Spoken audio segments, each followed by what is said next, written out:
자, 오늘은 그 47번째 기독교 서적 평론.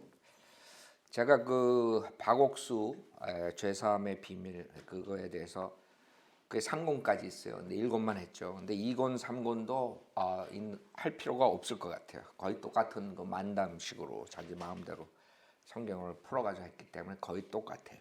그래서 오늘은 권신찬 구원을 이루라, 초신자를 위한 신앙 가이드 구원을 이루라 권신찬.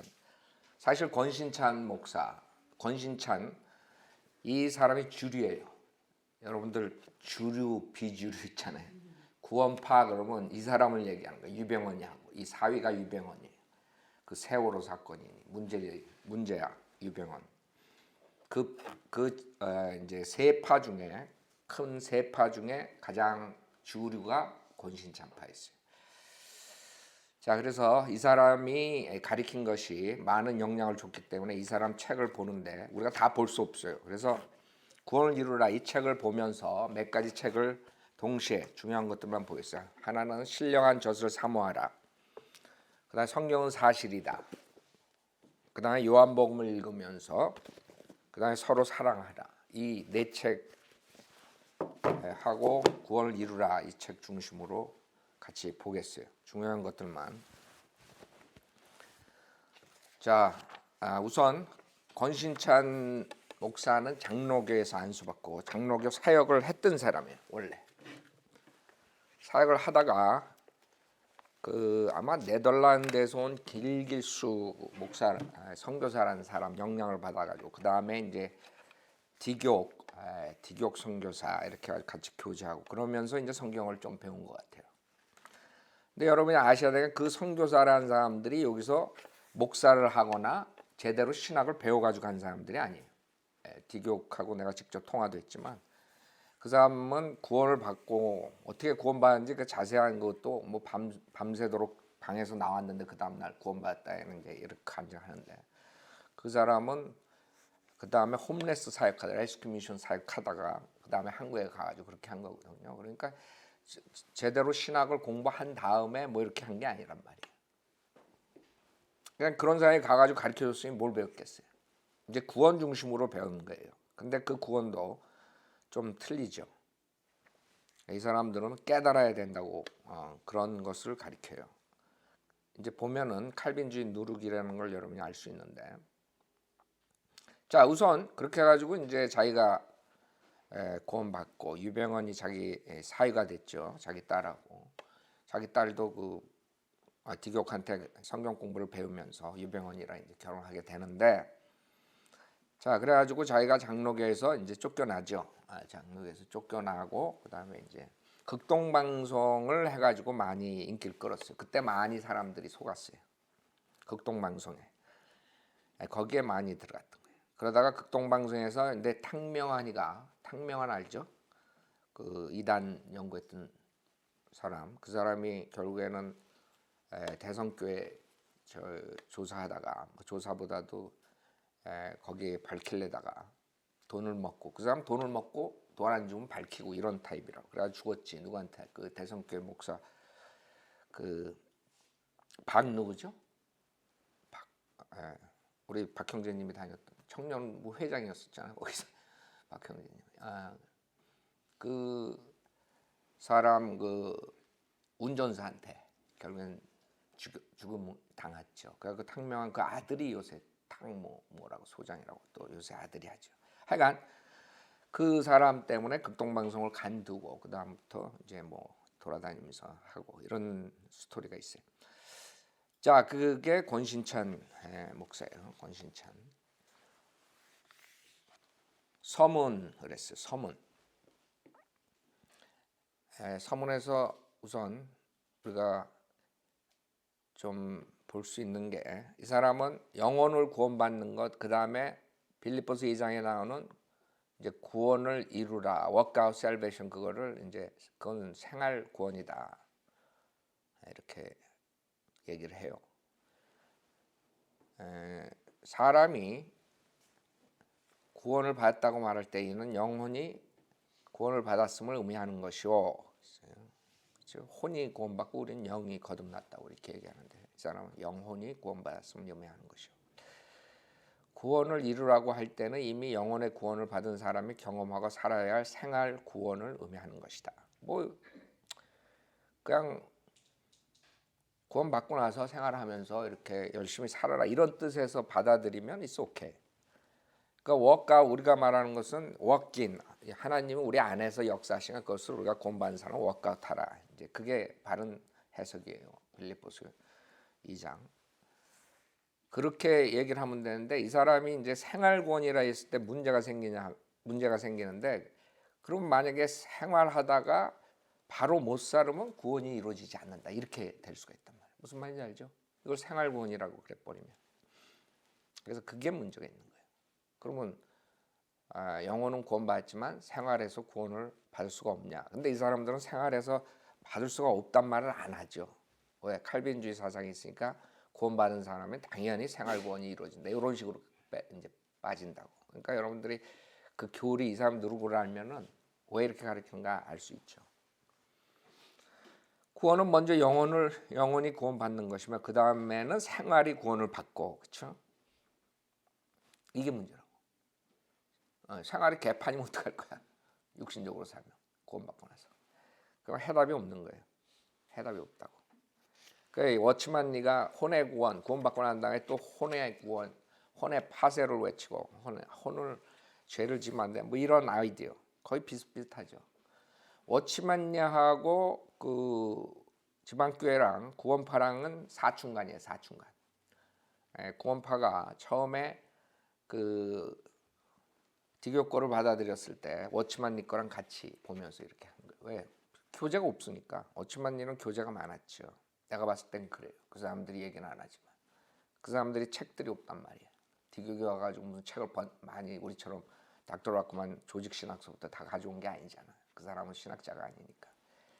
그러니까 구원만 배웠지. 그 다음엔 할 수가 없으니까 그 다음에 내가 봤을 때는 워치만 니 책으로 돌아간 것 같아. 구원파에서. 그래서 거의 비슷한 것들이 많이 나온단 말이에요. 자, 그래서 그게 이제 서문에서 좀 특이한 점이고 이 사람이 생활구원이라고 그걸 얘기했다는 거. 그다음에 일과는 침례.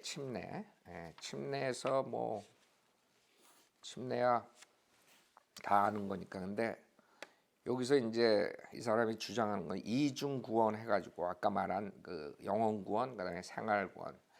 그래서 그 생활 구원을 하려면 이제 침례부터 이제 생활 구원이 이루어지는 거다. 뭐 이런 식으로 얘기한다고요. 여기 8페이지에 보면 죄로부터의 해방은 영혼 구원이며 세상으로부터의 해방은 생활. 그 바울 사도에게 구원을 이루라고 말한 바로 그것으로 그 빌립보서 2장 12절. 이는 영혼 구원을 생활에서 이루는 것입니다. 이 모든 것이 침례에서부터 출발하는 것입니다. 그래서 침례는 우리는 구원의 모형이라 그러죠. 우리가 예수님과 같이 영적으로 예수님 몸에 침례받고 구원받고 새로운 삶을 사는 그런 모형으로 우리는 침례를 주죠. 근데 이 사람은 거기서 더 나가서 침례는 이제 생활 구원의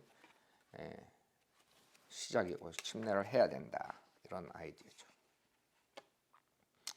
그 다음에 10페이지에 보면 교제에 참여함. 구원은 새 생명을 얻은 것입니다. 생명이란 가만히 있는 것이 아니라 계속 앞으로 나아가려는 동작이 있게 마련입니다. 야고보서 2장 17절에서 행함이 없는 믿음은 그 자체가 죽은 것이라고 한 것은 이제 이 사람은 야고보서 2장 17절을 교회 시대 교리로 잘못 보는 거죠. 야고보서 2장은 교회 시대가 아니에요. 대환란 때에 믿음과 행함이 있는 구원을 얘기할 때 우리가 한다고요. 이 사람은 하나님의 경륜을 모르니까 그냥 거기다 갖다 붙이는 거지. 야고보서 2장 17절에서 행함이 없는 믿음은 그 자체가 죽은 것이라고 한 것은 앞으로 가지 않고 가만히 서 있는 행위를 가르친 것입니다. 그러니까 자기 마음대로 해석하는 앞으로 가지 않고 멈춘 행위. 그게 야고보서 2장을 해석한 거야. 별로 사람 많죠. 그 행함의 첫 발을 내어 딛는 것이 침례입니다. 침례는 구원받은 교제에 참여했다는 것을 나타내 주기도 합니다. 예수님이 성령으로 잉태되어 나신 하나님 아들로서 침례받기 전까지 30년간이나 사셨으나 성령의 충만을 받지 않은 채 사셨으며, 그래요? 성령 충만 안 받고 사셨어 30년 동안. 따라서 아무런 일도 하시지 않으셨습니다. 30세에 침례를 받으셨을 때 성령을 충만히 받으셨고, 그러니까 이 사람은 침례를 받아야지 성령을 충만 받는다, 이렇게 이꼬로 예수님의 그 사역을 보면서 그런 식으로 성경을 엉터리로 풀면 이렇게 다 교리가 엉뚱하게 나오는 거예요. 그래서 침례 받아야 성령 충만 받는. 참 이런 거 읽으면서 기가 막힌 해석들 많이들 가지고 나와요. 이 사람 거 보면 이렇게 해서 저 사람 거 보면 저렇게 해서 만담쟁이들이야 다. 바옥수는 또 이상하게, 바옥수 나름대로 또 다르게 하고, 같은 구원파인데. 이것만 보아도 침례는 매우 중요한 일입니다. 침례 받는다고 다 성령 충만해진다고 기대해서는 안 되나, 이미 충만한 교회 안에 참여한 것입니다. 그러니까 예수님이 침례 받았을 때 성령 충만 받았다 이거지. 그래서 침례가 중요하다. 그럼 예수님은 30년 동안 성령 충만 없이 사신 거야. 참 만들어내기도 잘하죠. 이 사람들이 왜 이렇게 얘기하는 줄 알아요? 사역을, 이게 이제 이 사람 책을 다 읽어보면 결론은 그거예요. 성령 충만을 받은 사람들이 결국에는 사역을 해야 되고, 성령 충만을 받은 교회가, 기름 부음 받은 교회야만이 사역을 해야 된다. 결국은 그 교회가 누구야? 구원파지. 그거를 이제 도래하려는 거지. 교제와 교회에 들어가서 그거를 도래하려는 거야. 그러니까 성경을 그렇게 꼬매는 거야, 걷다가. 그다음 16페이지에 그러나 신약 시대에는 예수님의 육신이 성전이었고 또 주님의 몸인 교회가 성전입니다. 그래요? 여러분 성전 고린도서에 뭐라 그래요? 여러분 몸이, 왜? 하나님이 여러분 안에 있기 때문에 여러분 몸이 성전이라 그랬지. 그러니까 이것도 갖다가 자기 마음대로 해석하는 거야. 네?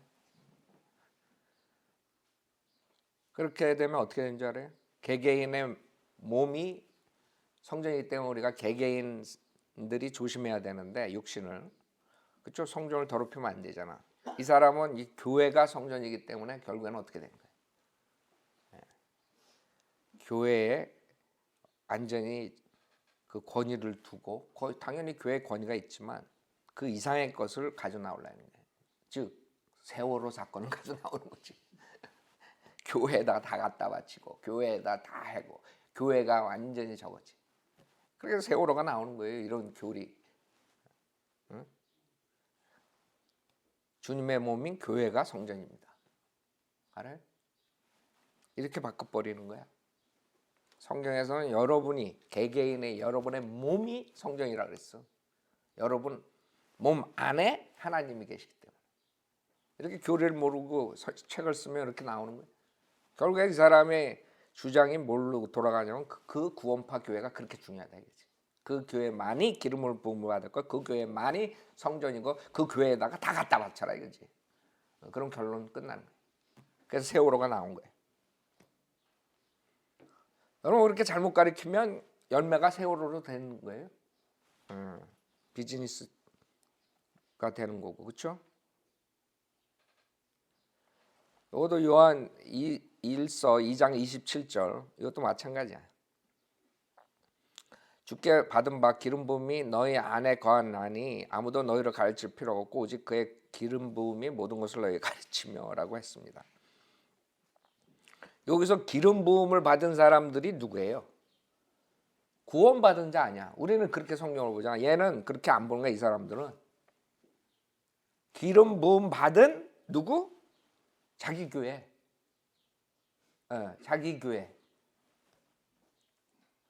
그래서 이렇게 푸는 거예요. 여기다가 이 기름 부음에 대해서는 교회가 이루어지는 과정을 이야기할 때 상세히 설명하겠습니다만 설명한 거 들을 필요 없어.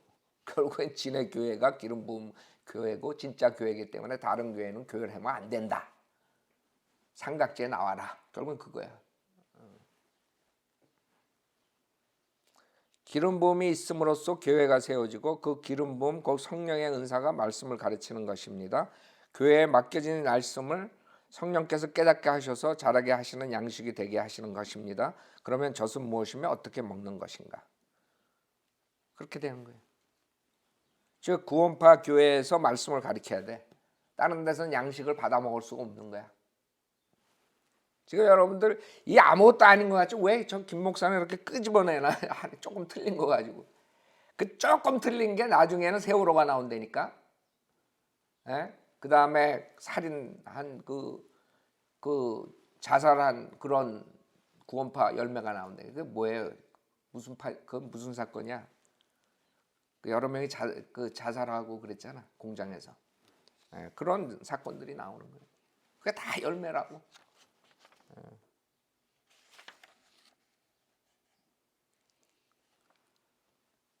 그래서 그 젖을 받아 먹어야 되는데 베드로서에 나오는 우리가 그 밀크, 그렇죠? 갓난아기들이 그 밀크를 사모하라 그러는데 그거를 거기다 갖다 바치는 거야. 어디다가 구원파 교회에서만이 밀크가 나오는 거야. 젖을 빠는 거야. 그렇게 갖다 바쳐. 그러니까 말들은 기가 막혀요. 이런 거 보면 야, 이 사람들은 코미디언으로 돈 버는 게 훨씬 낫을 텐데 그러지 않았으면 그렇게 했으면 저렇게 세월호 사건도 안 나고 얼마나 좋아. 그냥 코미디언으로 살다 코미디언은 죽으면 얼마나 좋아. 다른 사람들 피해 안 주고. 머리 돌아가는 것들 보면요 아주 기이하다고.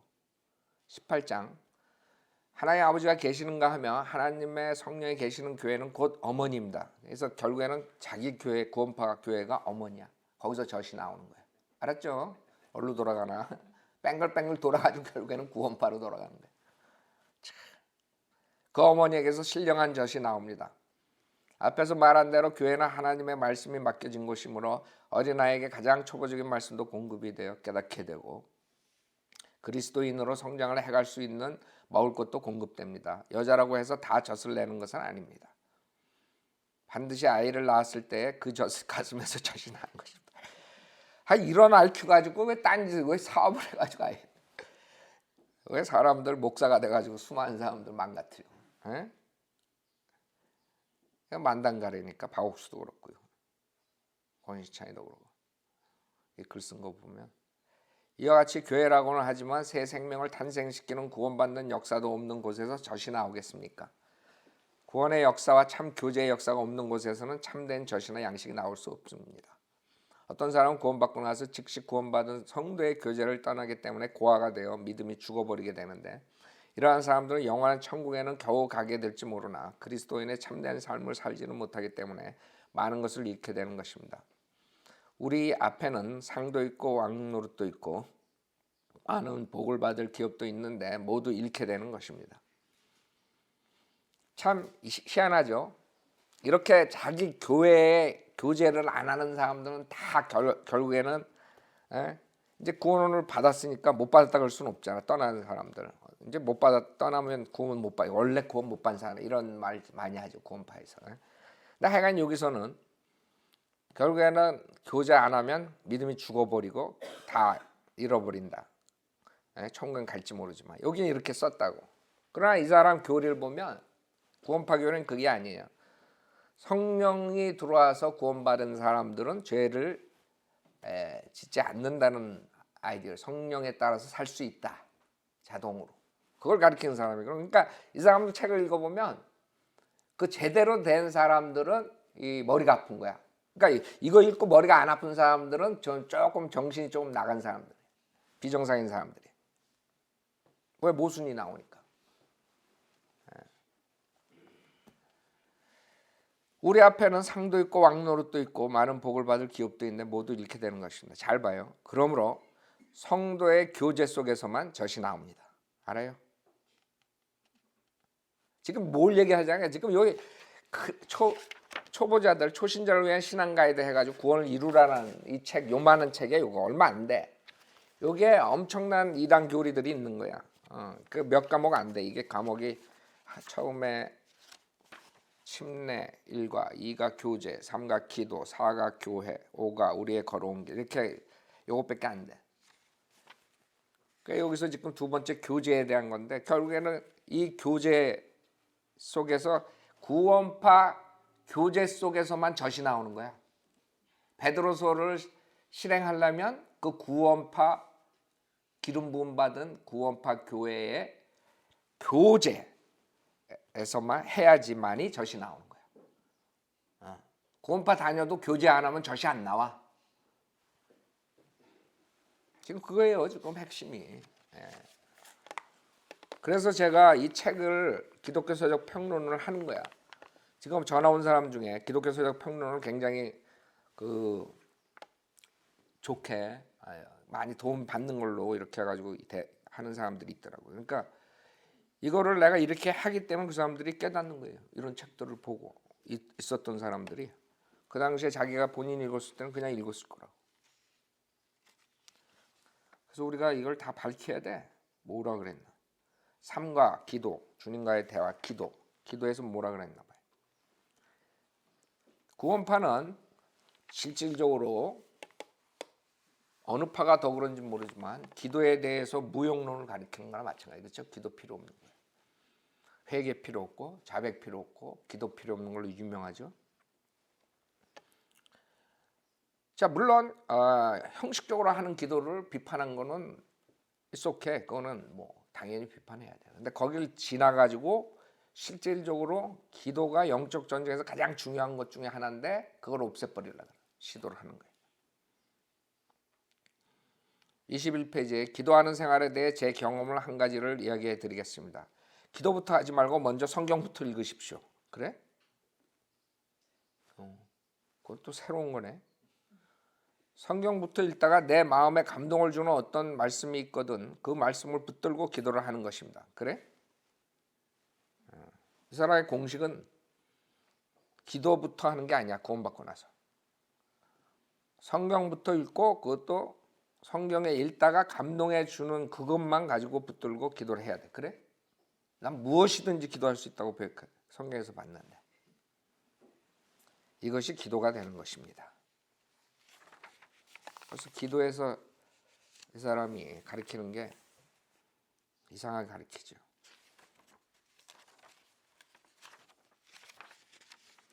다 유사복음 전하는 사람들 보면 사탄한테 다 당하는 거예요. 사탄이 기도를 얼마나 시도해. 여러분이 기도가 없으면 여러분 죽는 거야. 죽는 거. 사탄이 여러분들 가만 놔둘 것 같아? 하나님이 보호해 주니까 여러분이 살고 있지 지금. 26페이지. 사람들이 참으로 구원을 받고 나면 기도할 말이 없어져 버립니다. 그래? 난 구원 받으면 기도하기 전에 구원 받기 전에 기도나 못 했는데. 거꾸로가 이 사람은.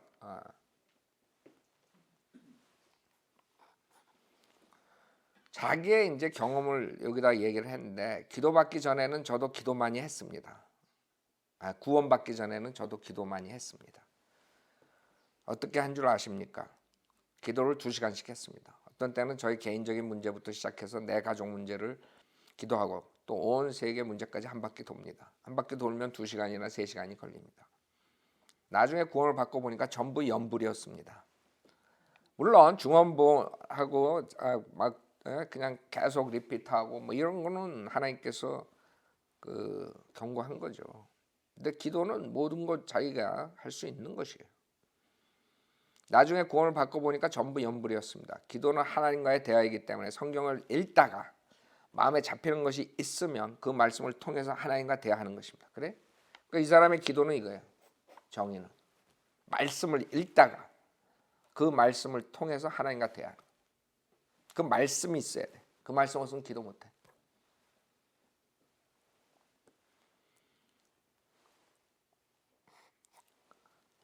자, 27페이지. 여러분이 지금까지 전혀 생각지도 않았던 기도가 있습니다. 바로 구원받은 성도들이 주님을 섬기기 위해서 하는 의논들이 기도라는 것입니다. 그러니까 여러분이 모여가지고 점심 먹으면서 사역에 대해서 의논하잖아요. 그게 기도야. 그때 기도가 따로 필요가 없는 거야. 생각해봐요. 기도를 이 사람은 없애려고 노력한 사람이야. 이 책을 보면. 아마 지금까지는 이러한 것을 기도라고 생각해 보지 않으셨겠죠. 그런데 우리 이렇게 한번 생각해 봅시다. 아이들이 이웃 아이들하고 놀고 있었습니다. 그런데 아이들은 그런 줄도 모르고 재미있게 놉니다. 그때 저희들끼리 하는 이야기 속에 무엇이 있으면 좋겠다고 하는 말이 한마디 부모에게 들렸다고 합시다. 그 부모는 아이들이 사달라 소리는 안 했어도 무엇이 있으면 참 좋겠는데 한 말을 기억하고 상점을 지나다가 그것이 눈에 띄면 반드시 사주실 것입니다. 저희들끼리 나눈 대화가 바로 기도인 것입니다. 그래서 기도야. 애들끼리 놀다가 장난감 사줬으면 좋겠다. 자, 이런 사람이 어떻게 그렇게 큰 집단을 만들었을까? 난 생각해봐도 이런 책을 읽고 그걸 따라가? 조금 성경 지식이 있어도 이거 금방 눈치 못 채요. 사람도 이러한데 하나님이 어떠하시겠습니까? 구원받은 사람들끼리 모여서 서로 대하고 의논하고 교제하는 것 그 자체가 기도입니다. 기도가 필요 없는 거야. 그냥 놀고 그냥 얘기하고 그럼 기도 다 끝난 거야. 2시간. 참, 대단해. 이걸 책이라고 난 부끄러워서 이거 못 내놓겠어. 생각해봐. 이거 책이라고 내놔? 기도 그래놓고. 이건 교리 문제인데 기도 안에서 얘기한 건데 성령의 시대에는 지금은 성령의 시대입니다. 성령의 시대에는 하나님이 성령으로 계시는 것입니다. 그러므로 하나님 아버지가 함께 계시고 아들 예수님도 함께 계십니다. 예수님이 승천하셨다고 하니까 저 구름 위로 올라가셨나 보다고 생각하지만 그런 것이 아니고 신령한 몸으로 변해서 사람들이 보지 못하는 영적 세계에 계시는 것을 말하는 것입니다. 그래? 복음서에서는 예수님이 구름 속으로 올라가셨다고 그러는데 이 사람은 성경을 모르는 사람이야. 실질적으로 예수님은 육신의 몸을 부활 때 몸을 입고 셋째 하늘로 올라가셨어요. 구름 위로. 이 사람은 아니라는 거야. 예수님이 승천하셨다고 하니까 저 구름 위로 올라가셨나 보다고 생각하지만 그런 것이 아니고 신령한 몸으로 변해서 사람들이 보지 못하는 영적 세계에 계시는 것을 말합니다. 그러니까 사실은 주님이 우리하고 같이 계십니다. 이 사람은 예수님이 셋째 하늘에 있는 거 안 믿는 사람. 성경의 곳곳에 셋째 하늘에 주님의 우편에 앉아 계시다 그러죠. 그거 안 믿는 사람이에요. 이 사람. 그러니까 이거 뜯어보면요. 이 책 뜯어보면 엄청난 성경의 무지를 가지고 있는 사람이야. 이건 기존 교회 다니는 사람들이 이거 믿을걸? 예수님 부활하시고 하늘을 올라가신 거? 사과, 교회.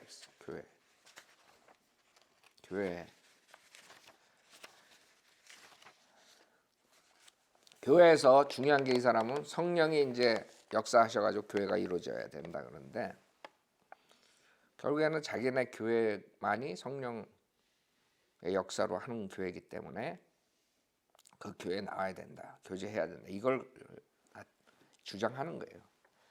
그래서 이렇게 이제 성령의 역사를 2가지로 말해요. 성령의 역사는 2가지입니다. 그 다음에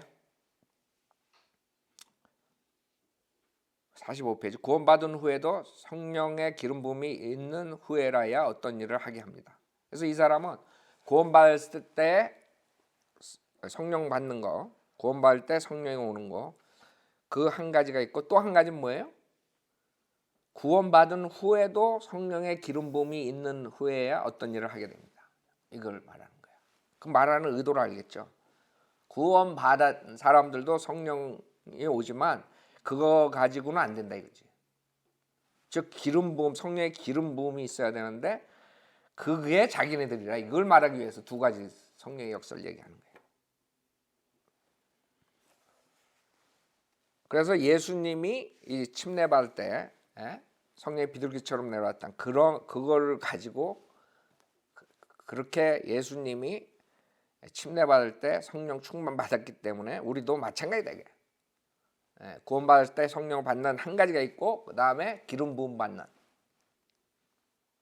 성령 충만을 받는 그런 역사가 있어야 된다. 그 역사를 가진 교회만이 교회를 해야 된다. 그 교회가 삼각지 구원파다. 이거지.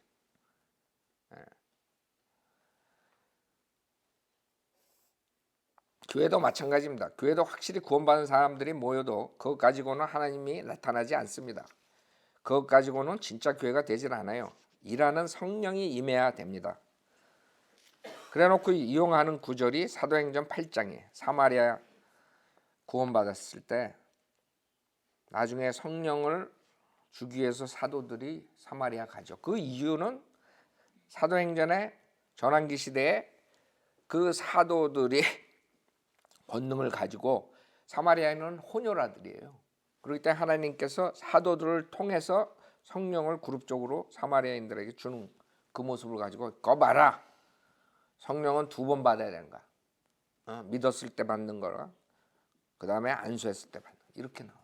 그러니까 사도행전 가지고 성령의 역사를 가리키면 수십 가지가 나올 수 있는 거예요.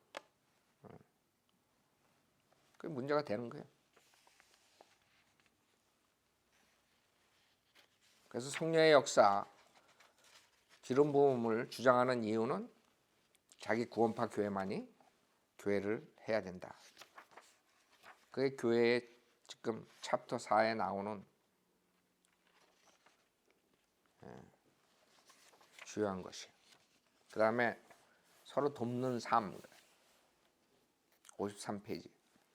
마태복음 6장 3절에서 주님은 구제할 때 오른손에 하는 것을 왼손이 모르게 하라고 하셨는데 어떻게 같은 신경에 의해 연결된 오른손이 하는 것을 왼손이 모르게 할 수 있는가? 그것은 개인적으로 형제들의 어려움을 구제하거나 공학원이나 자선 사업을 하라는 것이 아니라 교회가 하게 하라는 것이다. 알아요?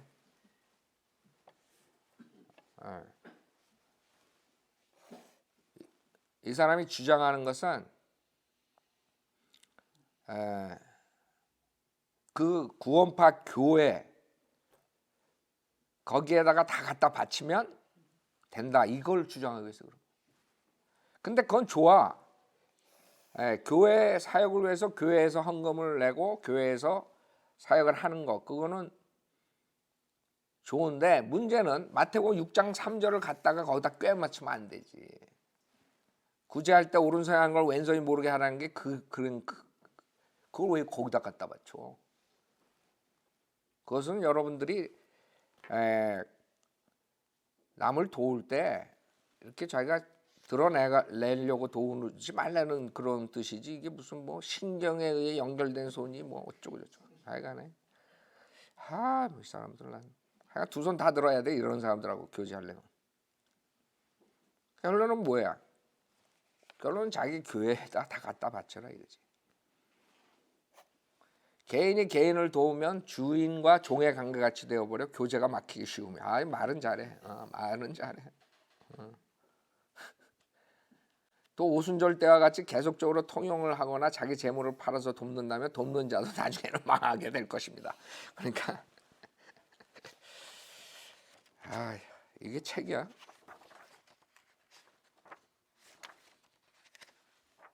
그 다음에 5가 우리의 걸어온 길. 우리의 걸어온 길. 구원파의 걸어온 길이야 이게.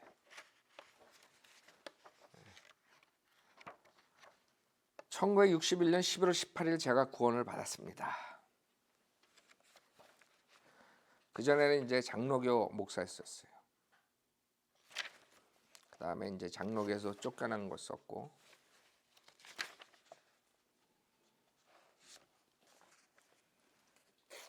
68페이지. 제가 구원받은 후 넉 달 만에 또 한 형제가 구원을 받았습니다. 그 다음에 10달 만에 저희 안사람이 구원을 받았습니다. 10달 동안 안사람이 고생을 많이 했습니다. 마주보고 앉기만 하면 당신 지옥 가요 하고 꼭 한마디씩 합니다. 그것 보면 저는 참 염치도 없는 사람입니다. 밥 먹다 말고 지옥 간다고 하면 지옥 가면 내가 가지 당신이 가느냐고 하면서 악을 쓰곤 했습니다. 그 10달 동안이란 세월이 우리 안사람에게는 지옥이었습니다. 그때는 어떻게 해야 이 구원을 가르칠 수 있는지를 몰랐기 때문입니다. 제가 목사로 있다가 구원을 받았지만 구원 값받은 목사이니 어떻게 해야 그 사람이 구원받게 되는지 모르고 공경만 했습니다. 자기도 구원 못 받은 줄 알고 찾기 시작하는데 아무리 해도 안 되는 것입니다. 그러니까 구원 받은 사람이 10개월 동안 자기 와이프를 어떻게 구령하는지 모르는. 그러니까 이 구원 자체가 이 사람들이 디귿도 그렇고 구원 간증을 보면은 우리는 구원을 어떻게 받았는가를 본인이 알고 확실하게. 그다음 그거를 전하고 그 사람들 구원 받게 하고 그러잖아. 그러니까 그걸 못 하는 거야. 못했던 거야.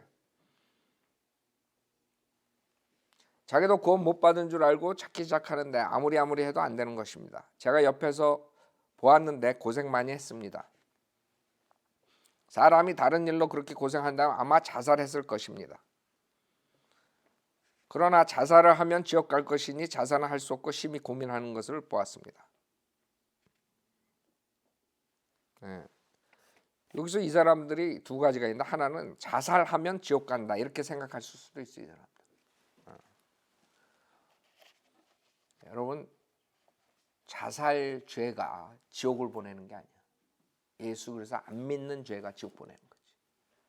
하나님은 모든 죄 사해 준다 해놓고 가로해놓고 자살죄 이렇게 안 쓰셨다고. 많은 사람들이 그렇게 믿고 있어. 그러면 또 김경원 목사는 자살하라 그런다 또 이렇게 얘기해. 그래서 또 얘기를 해야 돼. 정말 구원받고 성령이 있으면 자살을 해야 되겠다 이렇게 나오질 않는다 이거지. 왜? 구원받아가지고 그 영생의 기쁨이 있는데 어떤 일이 있더라도 자살하겠어요? 69페이지 성령의 두 가지 역사. 여기 아까 우리가 성령에 대해서 얘기할 때 조금 했던 거예요. 여기서 중요한 것은 이 사람들이 이제 구원론이 왜 칼빈주의식으로 돌아가는가 그것을 볼 수 있어요. 이 책에서. 이 조그만 책에서 제가 다 잡아낸 거예요. 여기 구원에 대해서 안 썼거든. 구원론에 대해서 안 썼어. 구원받고 난 사람들이 어떻게 살아야 된다 이걸 썼는데 여기 다 나와. 하나님을 말씀을 받았다는 것과 성령 받았다는 것과는 차이가 있습니다.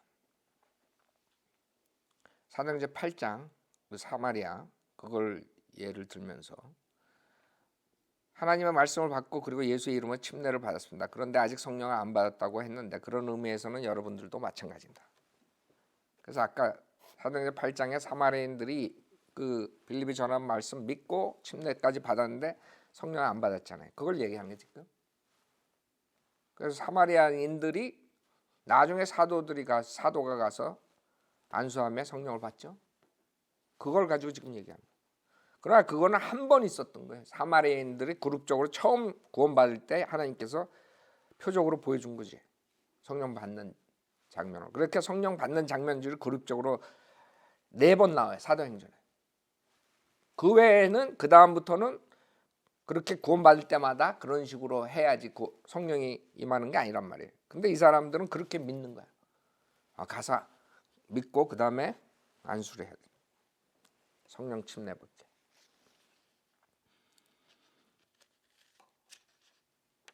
여러분들은 하나님 말씀을 받았습니다. 그리고 침례를 받았습니다. 그러나 성령을 못 받았다 이렇게 되어 있습니다. 그래서 여러분이 아셔야 할 것은 이 시대에 성령 받았다는 말은 구원 받았다는 말과는 다르다는 것입니다. 그래요? 성령의 역사가 둘입니다. 물론 구원 받을 때에 성령이 오십니다. 그 성령은 생명의 성령의 법이라고 말을 합니다. 그것은 하나님의 말씀을 성령으로 받는 것으로 그것이 영원 구원입니다. 그 다음에 성령 받았다는 말은 어떤 일을 행하기 위해 역사하는 성령을 말하는 것입니다. 그 성령은 아직 안 내렸다 이 말입니다. 그래서 사도행전 8장에 있는 걸 가지고 말씀을 믿을 때는 성령이 왔지만 이제 우리가 깨닫는 믿음이라는 게 나와요. 그게 이제 키야. 이 사람들이 깨닫는 믿음이라는 것은 우리가 하나님의 말씀을 언더스탠드 해가지고 믿고 구원받는 걸 말하는 게 아니라 그런 깨닫는 믿음이 와야 돼. 그 올 때 어떻게 그 믿음이 오냐 하면 성령이 오는 거야. 결국에는 칼빈주의랑 똑같이 나오는 거예요. 우리가 예수 믿을 때 성령이 들어오는 게 아니라 성령이 와서 깨닫는 믿음을 줘가지고 구원시키는, 이렇게 되는 거예요. 칼빈주의랑 똑같아. 그때 성령의 법칙이, 이 사람이 얘기하는 이것이 구원론하고 잘못된 구원론을 우리가 얘기할 수 있는 거예요. 여기서 물론 구원받을 때 성령이 오신다 했을 때는 우리처럼 예수 믿을 때 성령이 온다는 뜻이 아니에요. 성령이 왔기 때문에 구원, 깨닫는 믿음을 줘서 구원받는다, 이런 뜻이지. 그래서 신령한 젖을 사모하라. 요게 102페이지에 일하시는 성령 해가지고 또 두 가지 성령의 역사에 대해서 얘기해요. 성령의 역사는 두 가지입니다. 첫째는 구원의 역사고, 또 구원의 역사 이후에 방언을 한다든지 병을 고친다든지 하는 은사의 성령이 또 내리는 것입니다. 이것도 이제 문제죠. 이 사람은 방언, 그 표적의 은사를 믿었던 사람이에요. 그 구원파들도 잘 모를 거라고. 그 와이프가 방언 터져가지고 구원받고 이런 거예요. 그거 이제 나와.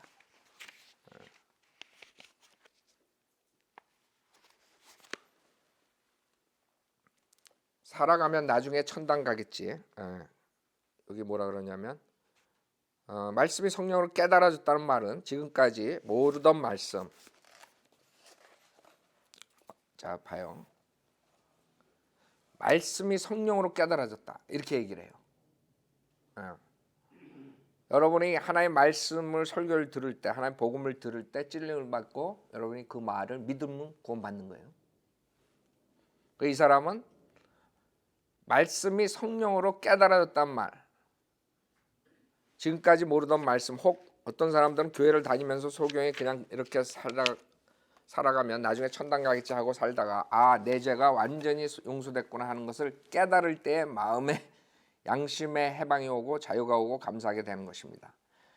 그것은 거듭나게 하는 성령, 즉 물과 성령으로 나지 아니하면 하나님 나라에 들어갈 수 없다 하는 그 성령입니다. 그 성령은 바로 말씀을 깨닫는 것입니다. 말씀을 깨달았을 때, 즉 그 성령이 올 때에는 내가 방언을 하는 것도 아니고 또 몸에 무슨 이상한 증상이 일어나는 그런 것이 아니고 단순히 그 말씀이 깨달아지면서 마음의 자유가 왔고 마음의 해방이 온 것입니다. 그게 생명의 성령인 것입니다. 기본적으로 내게 구원을 주신 그 성령을 말하는 것이요, 구원은 물론 예수님이 십자가에 돌아가셨고 피 흘려 내 죄를 사해 주셨다는 자체가 구원이지만, 잘 들어요. 우리 거랑 똑같은 것 같아. 그 자체가 구원이지만 그 말씀의 깨달음은 바로 성령이 와서 깨닫게 하는 것입니다. 이게 문제라고. 칼빈주의야. 성령이 먼저 들어와서 깨닫게 하고 믿고 구원받는 거예요. 정확하게 칼빈주의로. 우리가 하나님의 말씀을 듣고 복음을 듣고 믿으면 성령이 들어오는 거예요. 이 차이라고. 성령이 와서 깨닫고 믿는 게 아니라. 무슨 말인지 알죠? 여러분은 하나님 말씀 깨닫고 자시고 없어. 죄인인 것만 알고 예수님이 누구라는 거 알고 예수님만 믿으면 구원받는다는 것만 알면 되는 거야. 무슨 깨닫고 자시고가 있어. 어린애처럼 믿으면 구원받는 거지. 그때 성령이 들어오는 거지. 그러니까 이게 문제라고요. 그래서 그 사람들이 자꾸 깨달아야 된다 그러면서 예수 믿고 이 자리에서 영접하란 말을 못하고, 오히려 이제 다른 책에서는 이렇게 영접을 해가지고 구원받는 것은 잘못된 거다. 왜? 이 깨달은 믿음이 없어서 그래. 그 사람들은 구원받지 못한 거다. 그래가지고 우리를 지금 공격해요. 구원파에서 온 사람들, 형제님들이 얘기를 나한테 해주는데, 영접하면 구원받는다는 것은 그건 잘못된 구원이다. 당신 속아서 지옥 가고 뭐 이런 식으로 공격한다 그러더라고. 그 왜 그런 줄 알아요? 이 권신참이, 박옥수 그런 사람들이 그렇게 가르치는 거예요. 이 사람들은 성령이 와야지, 칼빈주의에 정확하게 성령이 와야지 그 다음에 깨달음의 믿음이 생기는 거예요.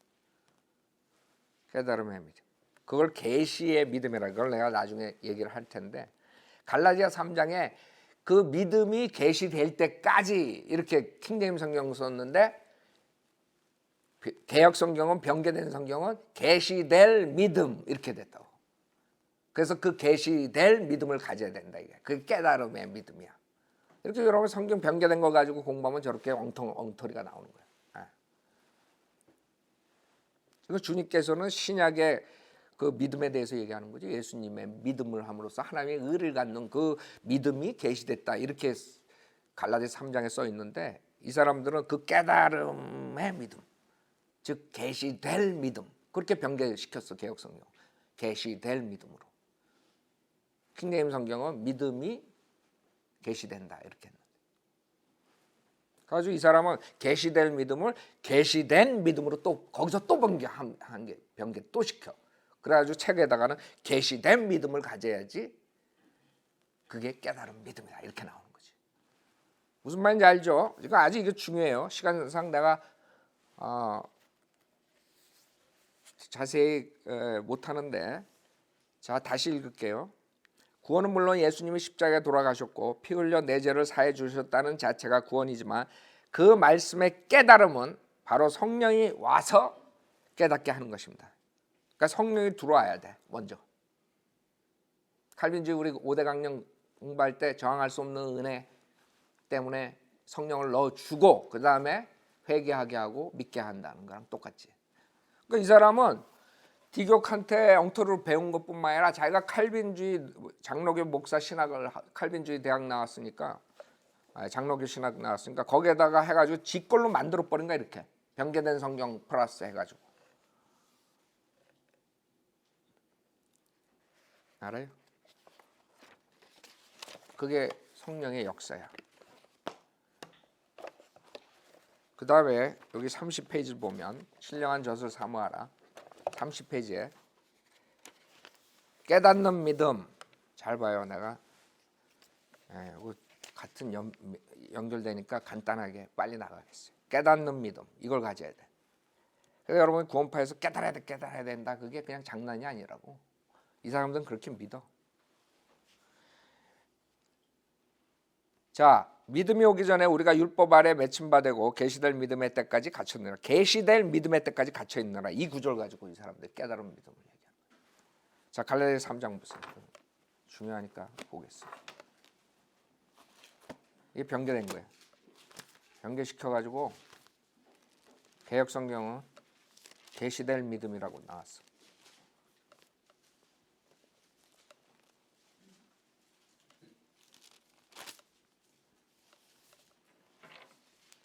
자, 22절 봐요. 갈라디아서 3장 22절. 그러나 성경은 모든 것이 죄 아래 있다고 단정하였으니 이는 예수 그리스도를 믿음으로 말미암는 약속을 믿는 사람의 주려는 것이다. 그러나 믿음이 오기 전에 여러분 그러면 이 믿음이라는 건 당연히 예수 그리스도 믿는 믿음, 구약의 믿음하고 틀리다는 걸 알 수 있죠. 그건 어린아이라도.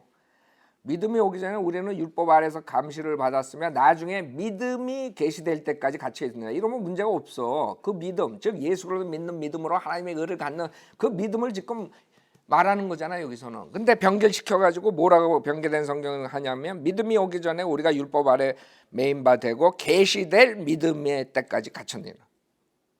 계시될 믿음의 때까지 갇혔대. 근데 거기까지 좋아. 근데 이 사람이 그걸 해석하는데 뭐라 그러는지 알아요? 믿음이 오기 전에 우리는 율법 아래 갇혀 있습니다. 여러분들도 복음을 깨닫고 마음에 믿음이 생겼습니다. 예수님이 피 흘려 내 죄를 다 도말해 주셨다. 예수님이 피 흘려 내 죄를 다 사해 주셨다 하는 것이 마음에 믿어졌습니다. 알아요? 믿으면 구원을 받으리라 하나님의 명령인데 마음에 믿어져야지 구원을 받는 거야 이 사람들. 그럼 믿어지지 않으면 어떡할 거야? 에? 예수님이 삼위일체 하나님이라는 거 믿어져요? 나는 죽었다 깨어나도 안 믿어질 것 같은데. 그럼 지옥 가는 거야? 안 본 것들 믿어져요? 에? 32페이지. 그런데 율법 아래 매인 바 되고 계시될 믿음의 때까지 갇혔느니라고 했을 때 계시될 믿음이 무엇입니까? 많은 사람들은 진리를 확실하게 깨닫기 전에도 예수님 십자가에 돌아가셨다는 것을 알고 있습니다. 그렇죠? 예수님 십자가에 돌아가셨다는 거 그건 알고 있습니다. 예수님 십자가에 돌아가셨다는 걸 알고서도 내 죄가 예수님의 피로 말미암아 영원히 도말되었다는 것이 마음속에 믿어지지 않는 것입니다. 누가 믿어질 때까지 기다리래? 지옥까지. 예수님이 우리 죄를 위해 십자가에 죽으시다 부활하셨다는 걸 믿어라. 주 예수를 믿어라. 그럼 너와 네 집안이 구원을 받으리라. 믿으면 되는 거, 어린애처럼. 깨닫고 자시고가 아니라. 그러니까 이런 식으로 가리키면 큰일 나는 거예요. 그러니까 회개하라면 눈물 흘려옵니다. 계시될 믿음이 와야 됩니다. 계시될 믿음이 와야 됩니다. 이거라고. 계시될 믿음이 아니면 안 됩니다. 그 계시의 믿음이 무엇입니까? 깨닫는 믿음. 씨가 옥토에 떨어졌다는 말은 말씀을 듣고 깨닫는 자를 말합니다.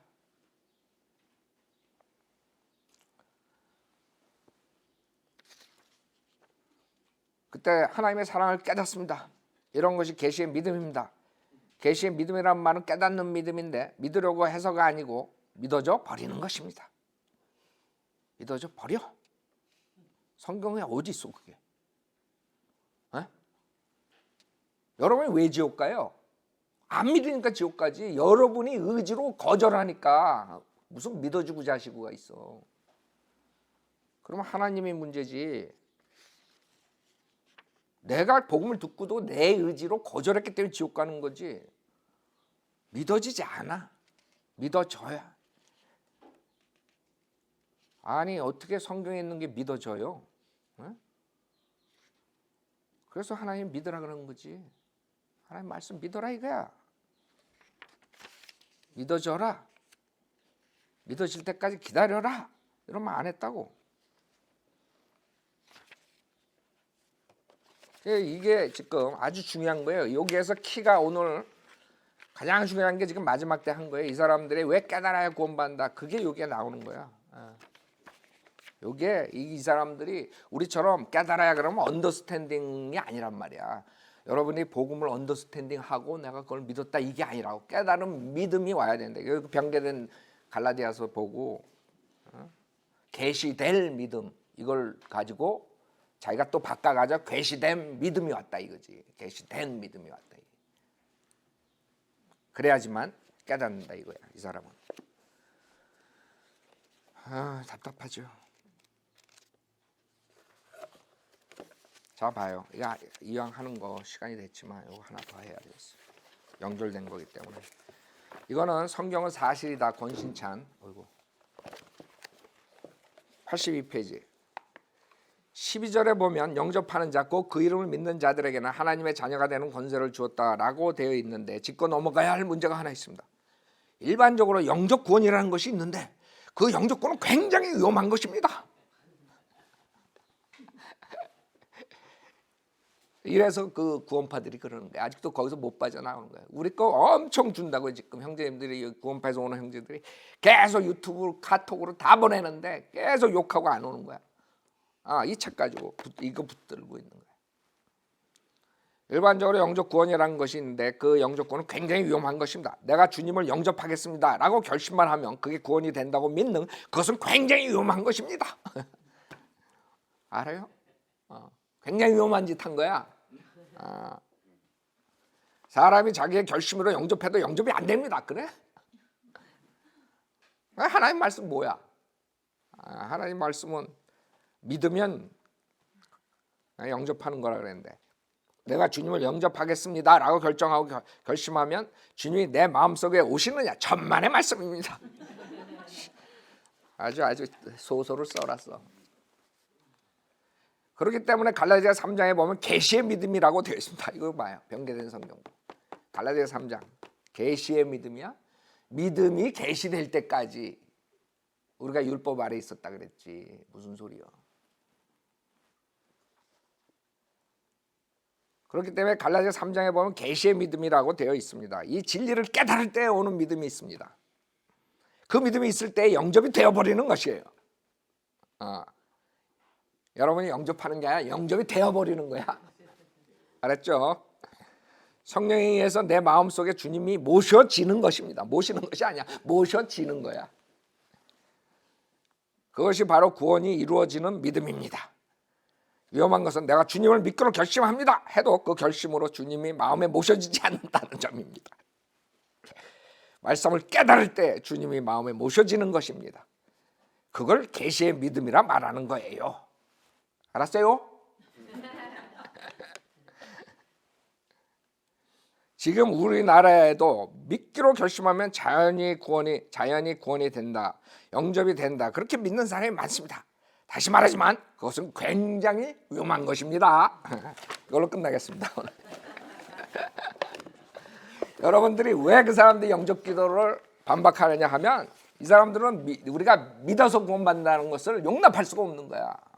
계시의 믿음이 와야지, 깨달아야지고 들어오시고 오시게 되는 거지. 참 이거를 우리가 가르쳐 줘도 이거 구원파들이 이걸 제발 봤으면 좋겠어요. 이렇게 자세히 하는데도 우기고 영접기도 뭐 어쩌고 저쩌고 하는 거야.